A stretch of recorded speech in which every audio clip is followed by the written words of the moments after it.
명절을 앞두고 있는 추석입니다. 그래서 이미 이동하실 분들도 계실 텐데 우리 어차피 또 추석 때 풍성한 감사의 인사도 하시니까 양옆으로 앞뒤로 보시고 우리 축복하십시다. 주님 안에서 풍성한 복을 누리시기를 바랍니다.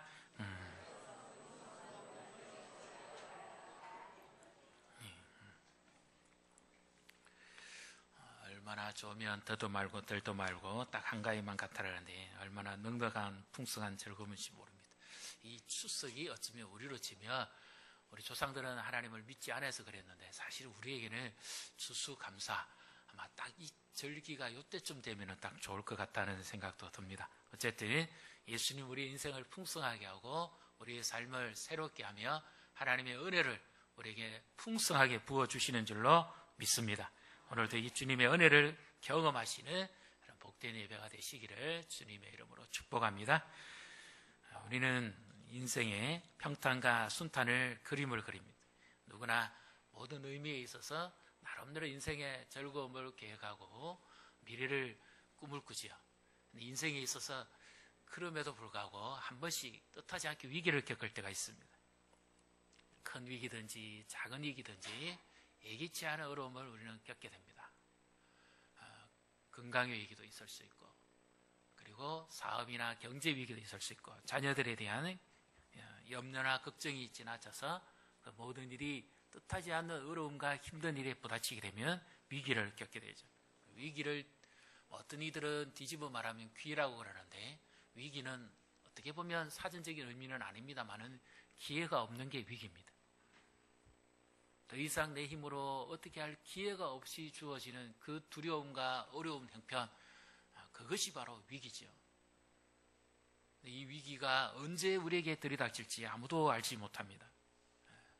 오늘 본문에서도 보면 하나님께서 야곱이 굉장히 두렵고 떨리는 때에 하나님이 야곱을 찾아오시죠. 위기의 선상에 있을 때 아무도 도와줄 일 없을 때에 하나님께서 야곱에게 찾아오십니다. 이 배경을 34장까지 보시면 야곱이 세겜 땅에 거하면서 소유도 늘어나고 평탄했습니다. 그런데 하나님의 약속을 잊어버렸어요. 이 세월이 10년입니다. 세겜에 와서 거기서 많은 부를 누리고 즐거움이 있다가 그만 예기치 않은 한 사건이 벌어집니다. 어떤 일이 벌어지냐 하면 그의 딸 디나가 세겜 족장의 아들에 의해서 아주 큰 위기를 당합니다. 이것을 보고 있던 그의 두 아들이 레이와 시몬이 가서 완전히 그들에게 거짓 약속을 맺고 이제 가서 할례를 행한, 아시죠? 아주 엄청난 고통입니다.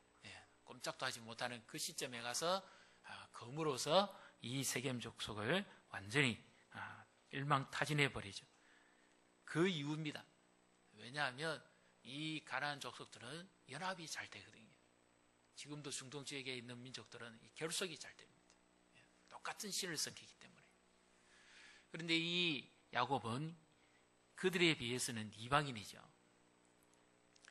그러니까 당장에 무슨 위기를 당할지 알지 못합니다. 아무도 도와줄 수 있는 힘이 없을 때 바로 그때 하나님께서 야곱에게 찾아오셔서 말씀하십니다. 우리 인생의 위기에 누가 찾아올까요? 우리가 기대하고 생각하는 바로는 그 위기가 극복이 되지 않습니다. 그런데 아무도 찾아올 수 없는 그 순간에 하나님이 주님께서 우리 곁에 찾아오셔서 우리의 위기와 함께 하신다는 것을 믿으시기를 바랍니다. 그런데 하나님께서 찾아오셨으면 두려워하지 마라. 내가 너와 함께 있지 않느냐. 내가 너의 방패가 아니냐. 내가 너 조상의 하나님이 아니냐. 그러니까 세겜 족속들은 두려워하지 마라. 가나안 땅의 족속은 겁낼 거 없다. 이미 여호수아 때에도 한번 다 정복당했고 그들은 아무것도 아니다. 이렇게 말씀해 주시면 얼마나 위로가 될까요? 그렇지 않습니까? 지금 우리의 삶도 어떤 힘들거나 우리 힘을 하지 못한 어려움에 빠져 있을 때 하나님이 찾아오시면 사랑하는 아들아, 사랑하는 딸아, 겁내지 마라. 내가 너와 함께 있지 않느냐. 이 환경은 아무것도 아니다. 이렇게 말씀해 주시면 얼마나 평안하고 감사하겠어요. 그런데 하나님께서 야곱에게 하시는 말씀입니다. 그냥 그 자리에서 하나님이 건져주시면 될 텐데 왜 하필이면 베델에 올라가라고 그렇게 말씀하십니다. 베델에서만 하나님이 하나님이시고 이 세겜 땅에서는 하나님이 되실 수 없는가요? 세겜과 베델의 거리는 약간 차이는 있습니다만 약 한 50km 정도 거리랍니다.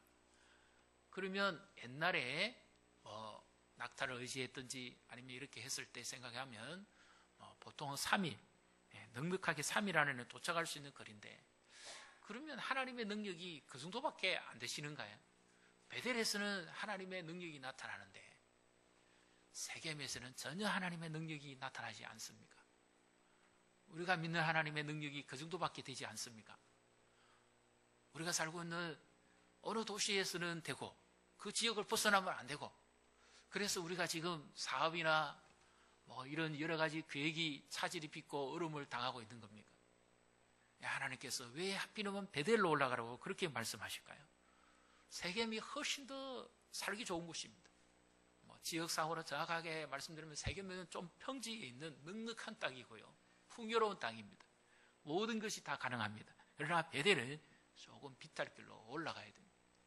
그런데 지금 이 세겜을 떠나는 것도 두려운 일인데 이 가나안 족속들이 언제 쳐들어올지 모르는데 세겜으로 올라가려면 그 베델로 올라가려면 그것이 보통 힘든 일이 아니거든요.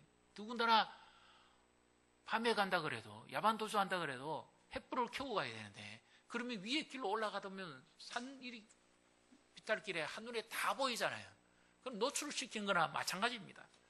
이거는 오히려 가만히 숨어 있는 것보다도 지금 더 위험합니다. 하나님께서 차라리 그냥 베델로 가지 말고 다른 데 가시라고 했어야 됩니다. 이삭이 머물고 있는 그곳으로 가라. 그러면 아버지가 거느리고 있는 그 식솔들이 있으니까 거기서 보호를 받을 수 있지 않겠습니까? 그렇게 하셨으면 차라리 안전할 수 있는데 왜 하나님이 하필이면 베델로 가라고 그렇게 말씀하실까요? 왜 구태여 베델입니까? 그리고 하나님이 그 어렵고 힘든 길을 가게 하시면서 하나님이 말씀을 또 계속해서 덧붙여 주십니다. 어느 때를 말씀하는데 35장 1절을 같이 읽습니다. 하나님이 야곱에게 이르시되 일어나 베델로 올라가서 거기 거주하며 내가 내 영 에스의 낯을 피하여 도망하던 때에 내게 나타났듯 하나님께 거기서 제단을 쌓아라 하신지라. 아멘. 과거에 30년 전입니다. 에스를 속여서 장자권의 축복을 받고 심지어 아버지 이삭이 나이가 많이 들어서 영알이 헐어지고 유관이 헐어졌을 때 그 아들조차 구분하지 못하고 음성을 듣고 분별해야 되고 손을 더듬어서 틀 사람인지 아닌지 그래서 에스인지 야곱인지를 구분했던 바로 그 시점입니다. 근데 그 어머니와 짜고 하나님의 축복을 가로채기 위해서 하나님의 약속을 들었기 때문에 태중에 있을 때 그 일을 이루기 위해서 아버지도 속이고 형도 속였던 바로 그때의 일이죠. 근데 하나님의 약속을 받기 위해서 아버지를 속이고 축복 기도는 받았지만 어떻게 됩니까? 오히려 에스에 의해서 죽을 뻔한 위기를 당합니다. 그래서 그 집에서 살지 못하고 어쩔 수 없이 이 어머니 리브가의 고향 땅으로 도망가는 길에 루스라는 땅, 바로 그 지역에서 밤에 잘 때 하나님께서 그에게 나타나 주셨죠. 꿈에 선사들이 사닥다리에서 아래 위로 하며 그 영광스러운 하나님의 얼굴을 그가 보았지요. 그리고는 감사해서 하나님 앞에 일어나서 돌을 세우고 기둥에 기름을 붓고 하나님 앞에 이곳이 하나님의 전이고 이곳이 하나님의 집입니다.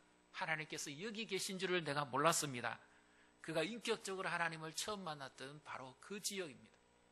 가장 두렵고 인생의 위기 때에 만났던 하나님, 바로 그때 찾아오셨던 하나님, 그 하나님께 올라가서 제단을 쌓으라는 겁니다. 근데 하나님은 어떤 분입니까? 하나님은 왜 야곱을 이렇게 사랑하실까요? 하나님이 은혜를 베푸시는데 아무도 함께 할 수 없을 때 30년 전에 하나님이 야곱에게 찾아와 주셨잖아요. 루스 들녘에 있을 때, 그 밤에 무섭고 두려울 때, 또 언제 누구에 의해서 해를 당할 수도 모르는 짐승의 위험도 있는 바로 그때에 하나님이 찾아오셨습니다. 우리는 언제 하나님이 우리에게 찾아오셨습니까? 사랑하는 성도 여러분, 언제 하나님을 만났었어요? 30년 전입니까? 언제입니까? 그때의 어떤 모습이었습니까?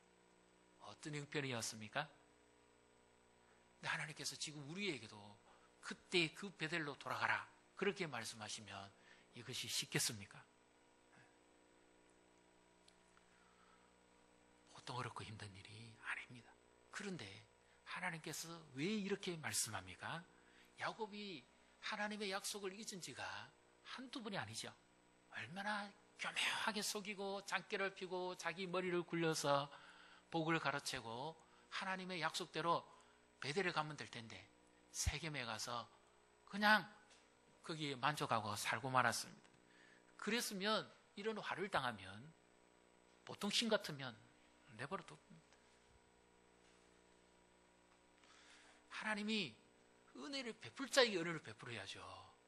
10년 동안 하나님을 잊어먹었고 그 자녀들은 2절 3절에 보면 온갖 우상을 다 가지고 있습니다. 하나님도 모르는 자녀들이에요. 그렇게 야곱도 그 생활에 젖었단 말입니다. 그런 야곱을 하나님이 은혜를 베푸시면 됩니까? 아주 혼쭐이 나도록 하나님이 그렇게 하셔야 되는 거 아니에요. 아니면 아예 그냥 니는 어차피 네 인생 네가 책임지니까 네 마음대로 살아라 그렇게 내버려 두셔야 되는 거 아닙니까? 근데 하나님께서 왜 야곱에게 은혜를 베푸실까요? 우리가 생각할 때 은혜는 어떤 사람이 받습니까?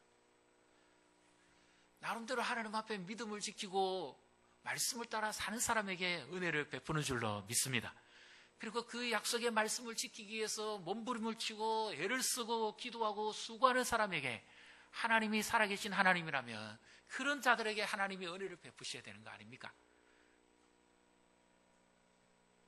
그런데 하나님이 은혜를 야곱이 전혀 은혜 받을 형편도 아니고 은혜 받을 할 행동도 하지도 않았습니다.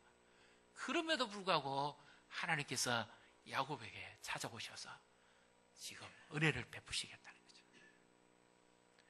이 말씀은 어떤 의미입니까? 내가 다시 너의 하나님이 되고 싶다는 그 말씀이에요. 얼마나 야곱이 하나님의 마음을 아프게 하고 배신자 아닙니까? 쉽게 말해서 신을 배신한 자 아닙니까?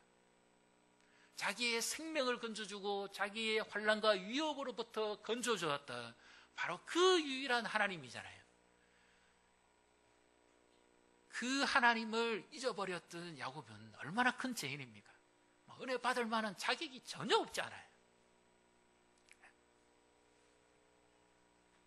누가 뭐라 그래도 그 세겜 땅에서 그냥 그것으로 인생을 마쳐도 소문도 나지도 않고 그냥 사라져버릴 인생입니다.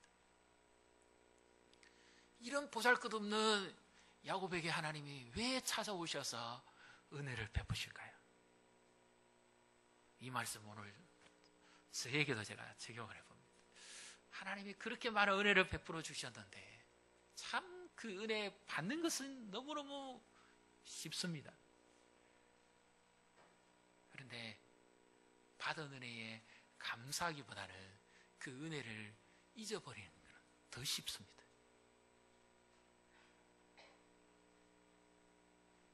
너무너무 쉬워요.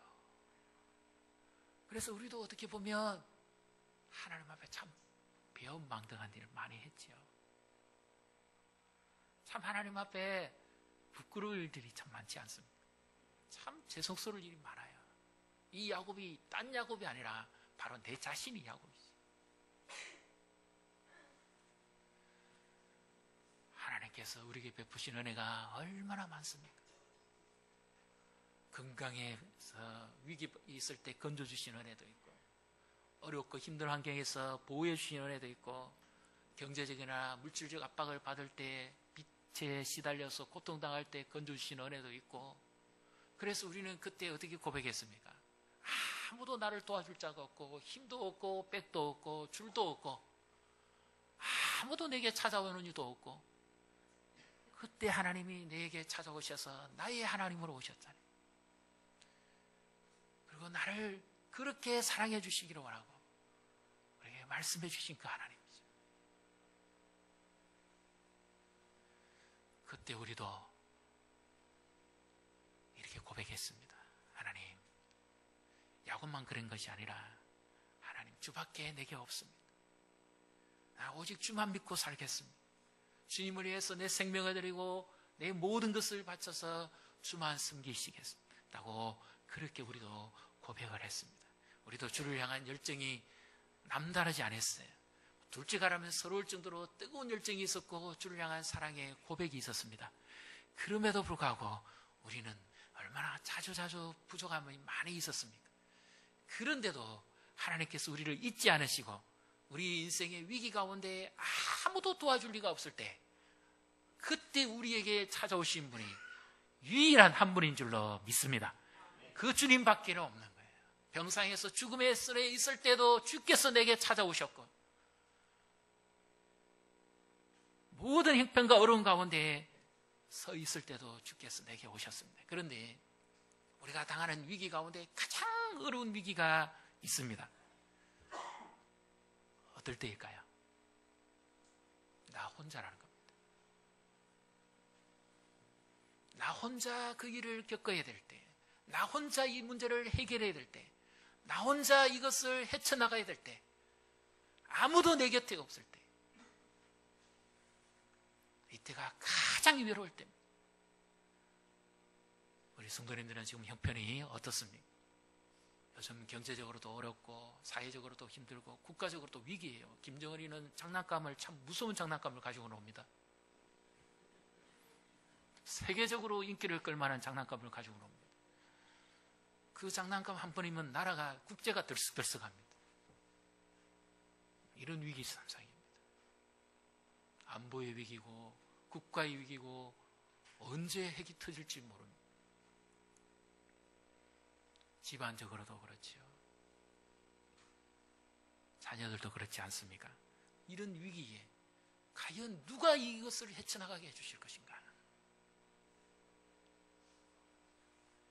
바로 여기에 우리에게 찾아오시는 분, 야곱에게는 꿈에 나타나셔서 30년 전에 한번 말씀하셨고, 그리고 너와 함께 하실 것이라고 약속을 하시고 인도해 오신 하나님, 바로 그 하나님이 우리를 생명같이 사랑하시고 우리보다 자신보다 우리를 더 귀히 여겨 주시는 예수 그리스도 한 분인 줄로 믿습니다. 네. 그래서 우리는 주로 꿈 내용만 많이 이야기하는데, 그것이 주는 참된 메시지는 바로 예수님이 어떻게 나타나신 것인가 하는 것을 말씀하고자 하는 거죠. 창세기 28장에 야곱에게 나타나셨던 그 주님, 그가, 야곱이 일어나서 어떻게 고백합니까? 내가 하나님을, 여호와를 배웠다는데 성부 하나님을 눈으로 보는 사람은 다 죽습니다. 볼 수 없어요. 그러면 그 야곱의 눈에 비춰주신 그분은 예수님이죠. 이 예수님이 오셔서 야곱의 하나님이 되어주신 것처럼 우리의 모든 삶 가운데 우리를 건지시고 우리와 함께 해주시는 그 주님이 우리와 함께 하시는 줄로 믿습니다. 우리가 부족해도 주님은 우리를 책임지시고 끝까지 포기하지 않으시고 우리와 함께 하신다는 사실을 믿으시기를 바랍니다. 지금 외로운 분이 계십니까? 내가 지금 겪고 있는 일들은 아무도 누구에게도 말할 수 없고 나 혼자만이 이 일을 헤쳐나가야 된다고 생각하시는 분이 계신가요? 마음에 외로움을 느끼는 분이 계십니까? 아니면 이 일은 어느 누구도 도와줄 수 없다는 분이 계십니까? 아닙니다. 바로 그때에 주님이 함께 하신, 주님이 언제 나타나실까요? 내 힘으로는 도무지 헤쳐나갈 길도 없고 방법도 없고 내 인생의 환난한 날에 더 이상 길도 보이지 않고 기회도 없는 바로 그때에 주님께서 우리에게 나타나셔서 우리를 위기 가운데 건져내신다는 사실을 믿으시기를 바랍니다. 그래서 10편 50편에도 나오죠. 나의 환난 날에 나를 부르라. 내가 너를 건지리니 네가 나를 영화롭게 할 것이다. 이 야곱에게 나타나신 주님, 오늘 우리에게 말씀하십니다. 이 35장 우리 3절 우리 같이 한번 읽어보겠습니다. 우리가 일어나 베델로 올라가자 내 환난 날에 내게 응답하시며 내가 가는 길에서 나와 함께 하신 하나님께 내가 거기서 제단을 쌓으려 하노라 하며 아멘. 야곱이 자신이 어느 때였는가 하는 것을 하나님이 찾아오심으로 비로소 알게 됐습니다.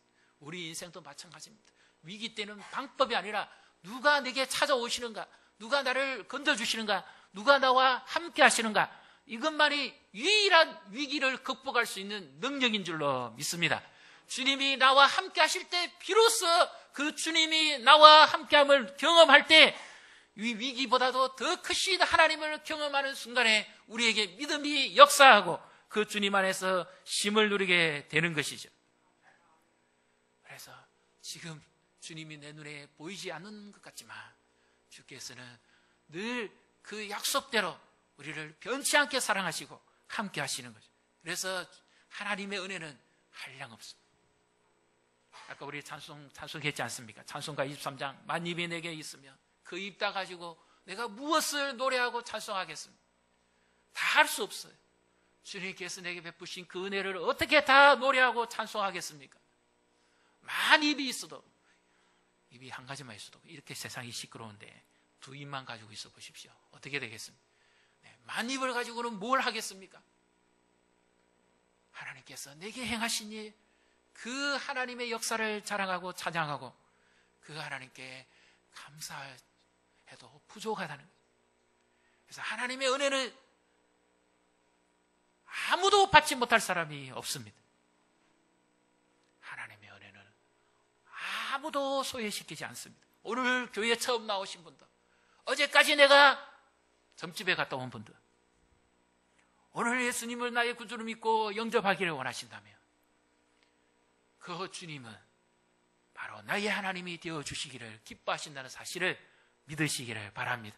지금은 과거에는 그랬지요. 내가 예수님을 잘 믿고 교회를 잘 섬기고 내 나름대로 힘이 있고 그래도 좀 뭐가 있을 때는 주께서 나를 사랑하시고 나와 함께 해주셨지, 지금은 병들고 힘도 없고 가진 것도 없고 이제는 뭐 옛날 같지도 않고 기력도 쇠하고 이런데 주님께서 내게 무슨 은혜를 베풀어 주신다는 말이냐, 혹시 이렇게 생각하시는 분 계십니까? 하나님이 그때만 하나님이고 지금의 하나님은 아닌가요? 하나님은 살아계시는 하나님, 여전히 우리와 함께 하시는 하나님, 아브라함과 이삭과 야곱의 하나님이라는 말씀은 살아서 그 자리에 지금 함께 하시는 하나님이라는 말씀이에요. 20년 전에만 나의 하나님이 아니고 내가 잘 나갈 때만 나의 하나님이 아니고 지금 내 인생에 아무도 도울 일도 없고 외롭고 힘든 이 순간에도 지금 바로 나와 함께 하시는 이 하나님이 내가 믿는 참된 하나님인 줄로 믿습니다. 옆에 분 보시고 축복하십시다. 지금 주님께서 함께 하십니다.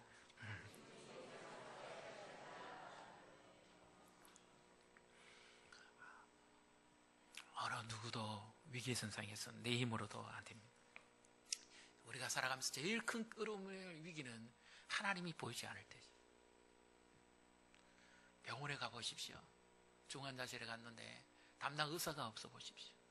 얼마나 당혹스럽고 그 분초가 사람의 생명을 살렸다 죽였다 합니다. 그 전공이 하나가 없으면 처치가 제대로 안 되기 때문에, 수술이 안 되기 때문에 인생의 생명이 움직입니다. 바로 그런 때죠. 그런데 내 인생에 주님이 계시지 않는다고 생각해 보십시오. 우리는 바로 그때가 살아는 있지만 이미 죽은 때고요. 사실 우리는 지옥의 생활을 경험합니다. 주께서 나를 떠나버리시면 아무것도 안 되죠.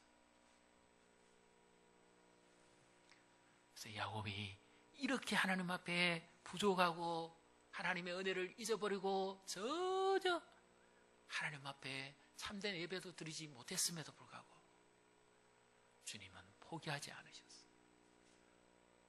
그 야곱의 하나님이 되시기를 거절하지 않으십니다.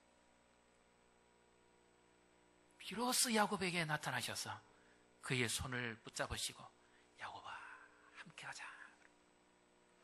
굳이 베델로만 가야 되는지 장소적 개념이라기보다는 그 하나님의 은혜를 다시 되새겨 주시기를 원하십니다. 오늘 우리에게 있어서 장소적 베델이 아니라 예수님이 하나님의 집이고 예수님이 성전이고 예수님이 우리와 함께 하시는 영원한 하나님이신 줄로 믿습니다. 그래서 주님께서 우리에게 이 야곱에게 베푸신 은혜보다도 더 큰 은혜를 우리에게 부으시기를 원합니다. 우리의 손을 붙잡고 일어나라, 나와 함께 가자. 우리의 눈물을 닦으시고 우리의 마음을 만지시며 주께서 우리에게 재촉하십니다. 일어나라. 그래서 하나님께서 야곱에게 말씀을 되새겨 주신 것 같이 우리도 하나님의 말씀을 붙잡아야 됩니다. 하나님은 얼마나 신실하신 분인가요? 야곱이 20년 동안 잊어버렸고 30년 동안 잊어버렸던 하나님임에도 불구하고 하나님을 한 번도 잊지 않으셨어요. 우리가 하나님을 잊을 수 있을는지 모르지만 하나님은 결코 우리를 잊지 않으십니다. 젖먹이는 어미가 그 아이 젖먹이는 것을 잊어버릴 수는 있지만 하나님께서는 우리를 한순간도 잊지 않으신다는 사실을 믿으시기를 바랍니다. 그래서 야곱이 하나님 앞에 참된 예배자로 세워집니다. 하나님의 은혜를 경험해야 바른 예배를 드립니다. 하나님의 은혜를 경험해야 하나님의 임재를 체험하죠. 그래서 우리가 드리는 예배가 바로 하나님을 만나는 시간이고 그 주님의 임재를 경험하는 시간이고 이 예배에서 주님께서 내 손을 붙잡고 일으키시면서 하시는 말씀, 일어나라, 함께 가자. 주님이 지금 내 마음에 찾아오셔서 말씀하시는 거죠. 그래서 우리는 이제 명절도 다가옵니다만은 우리는 참된 하나님 앞에만 예비하고 그리고 이제 우리 모든 것을 얽매인 것에서부터 지난주에 우리가 함께 나눴던 말씀이 있죠. 우리를 포로되게 하는 것. 예수님 우리를 자유케 하러 이 땅에 오셨지만 죄와 사망이 우리를 포로되게 하고 우리의 옛사람이 우리를 포로되게 하고 우상이 우리를 포로되게 하고 우리의 탐욕과 쾌락이 우리를 포로되게 해서 주님이 주시는 참된 진리와 자유를 누리지 못하게 하죠. 이제는 우리가 포로됨에서부터 벗어버리고 이 예수님을 만남으로 인해서 진정한 자유와 기쁨을 누리는 참된 예배자가 되시기를 주님의 이름으로 축복합니다. 그래서 예수 안 믿는 가정에는 복음을 전하시고 그래서 온 가족이 함께 예배하는, 그래서 로마서 12장 1절 2절에 나온 말씀처럼 그러므로 형제들아 내가 하나님의 모든 자비하심으로 너희를 권한다. 여기 하나님의 자비하심을 경험하는 바울의 고백이죠. 그는 교회를 핍박하고 해롭게 했던 사람입니다. 하나님의 은혜를 받을 자격이 전혀 없는 사람입니다. 죄인 중에 개수라고 불렸던 바울이잖아요. 그에게도 하나님이 은혜를 베풀어서 하나님의 예배자로 만드셨습니다. 그래서 이제 우리는 참된 하나님을 예배하는 이 기쁨을 누리시고 하나님만을 높이는 이런 참된 하나님의 자녀가 되어서 하나님께서 우리의 손을 붙들고 우리의 모든 인생을 책임져 주시는 이런 은혜를 누리시기를 주님의 이름으로 축복합니다. 우리 이 시간 함께 찬양하면서 우리